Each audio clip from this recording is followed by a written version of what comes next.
Welcome Libra, thank you for joining me for your weekly forecast for week commencing the 8th of April for the Sun or the Ascendant. If you've yet to subscribe to this channel, I would be grateful if you did so now, or for any comments or likes. This week sees mighty Jupiter go into a retrograde. This happens most years for 4 months, and through to the 11th of August, he will retrace his steps in the sign of Sagittarius. Jupiter is, of course, about growth. It's about optimism. It's a happy-go-lucky influence.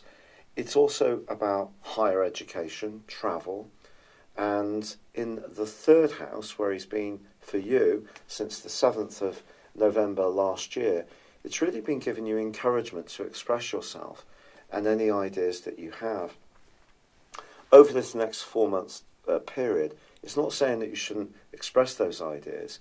It's just suggesting that that period of time could become a bit more of an inward process. So, for example, you may find yourself reviewing your belief systems, which are governed by the third house. There could also be reconsideration of relationships with neighbours, or in your community, or even with siblings. Now, this week, principally, there is a clash between Mercury and Jupiter, and also your ruler Venus and Jupiter as the week draws to a close. So it's actually a very Jupiterian influence week. And I think the simple advice to give you is really under-promise and over-deliver, because whenever there is a square between Jupiter and the Sun or Mercury, enthusiasm can get the better of us. So if someone does ask you about an issue, especially to do with work or a practical responsibility, your first instinct may be to try and be a people pleaser.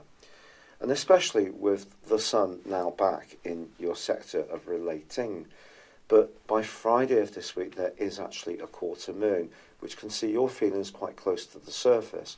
And one of the things that I think has been evolving for Libran people, or Libran ascendant people like myself, is that those boundaries are a bit more firmed up from where they used to be. It's not always about giving, not always about being availing to other people's needs. Sometimes it's about asserting yours.